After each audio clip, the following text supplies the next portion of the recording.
Welcome to the Unfinished Woman podcast. This is a space for women in transition, women who feel the shift, sense the becoming, and know the old version no longer fits, even if the next one isn't fully clear yet.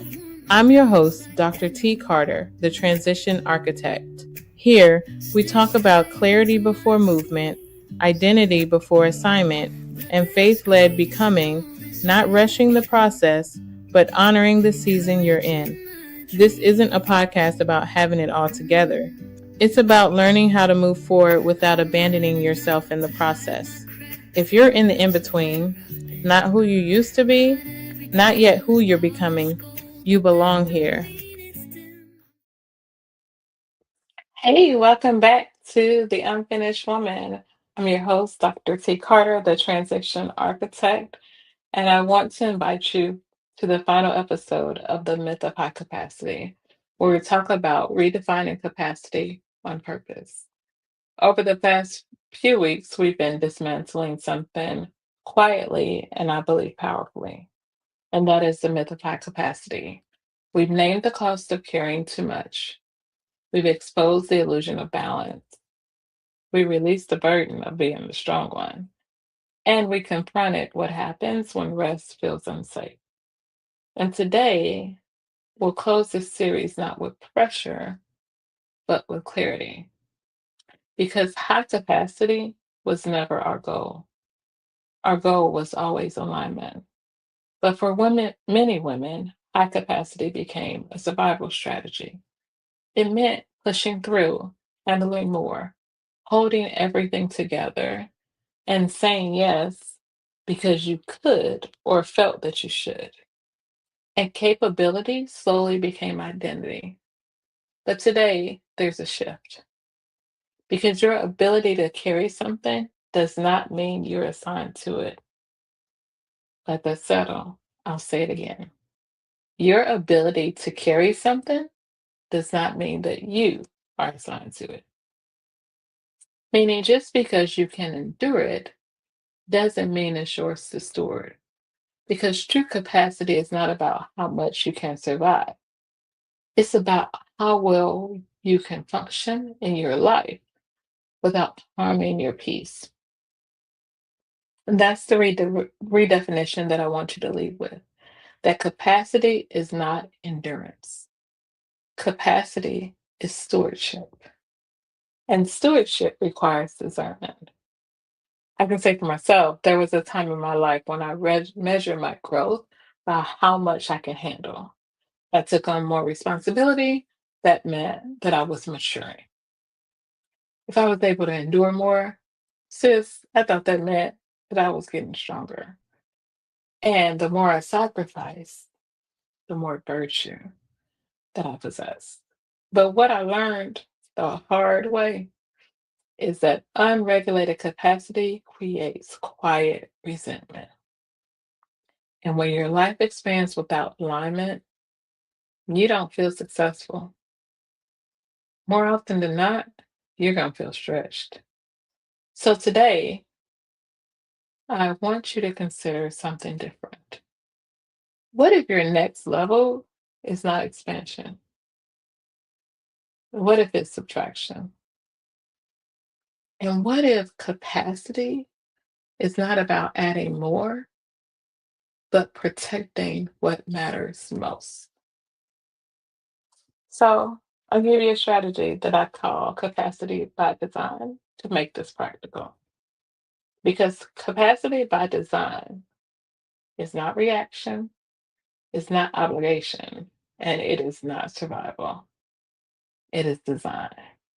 But I believe before you can step into designing capacity, you have to release and retire the old definition that capacity is measured by how much you can endure, because that's not the truth.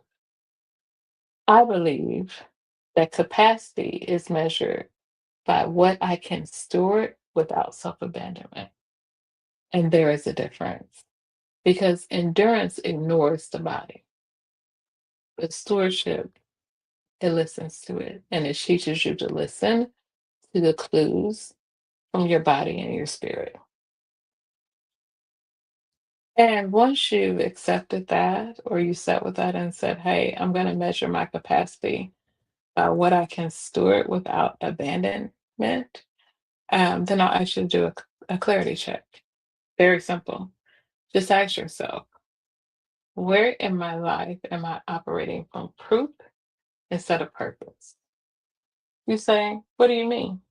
I'm glad you asked. Proof says, I can handle this. Or proof could also say, child, I know if I don't do it, it won't get done. But purpose asks, is this mine? Meaning, is this my responsibility? And is this aligned with what I should be focusing on right now? And generally, answering that so honestly will help guide you into things that are going to help to protect your capacity and your peace. But once you've done that, there is one final step um, that I'll ask you to do is to choose one boundary that protects your next season. And you may say, I'm not overwhelmed, but we don't choose boundaries because we're overwhelmed. We choose boundaries because we're evolving. Because I believe that capacity grows when it's protected, not when it's exploited. And here's where this becomes something deeper. Because sometimes what we call high capacity is actually unprocessed grief. Grief over who we had to become to survive. Grief over what we needed and never received. Grief over the softness that we postponed. Sometimes we grieve dreams that shifted quietly or even died. But most of all, we grieve over roles that still exist and we're still connected to, but no longer fit. I believe sometimes we carry more because we never pause long enough to mourn. And we keep functioning, keep staying busy so we don't have to feel what has changed. And if that resonates with you, I invite you to just pause for a moment because that realization is so important.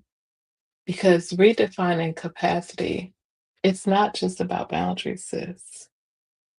Redefining capacity is also about honesty. You have to be honest about what no longer aligns. We have to be honest about what or who we've outgrown. And we definitely have to be honest about who we're becoming. Because we cannot design a life aligned with our future if we remain loyal to versions of us that no longer fit. And so that's where we're going next. Because sometimes readiness doesn't require strategy, sometimes it requires grief. And not grief from death necessarily. I'm focusing on grief from change. And in our next series, we're going to explore something very tender, and that is, what does it mean to grieve what still lives? What does it mean to release attachments without a funeral? And what does it mean to say, sis, I changed, and let that be okay? So that's our next series. But before we move into that, I really want to let this series, The Myth of High Capacity, settle and remind you that you don't have to prove your capacity anymore. You are not required to demonstrate your strength.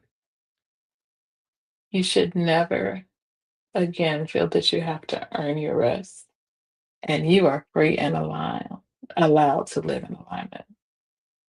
And alignment often looks quieter than ambition. And I can tell you that alignment definitely feels lighter. So as we close the myth of high capacity, I just have one more question for you.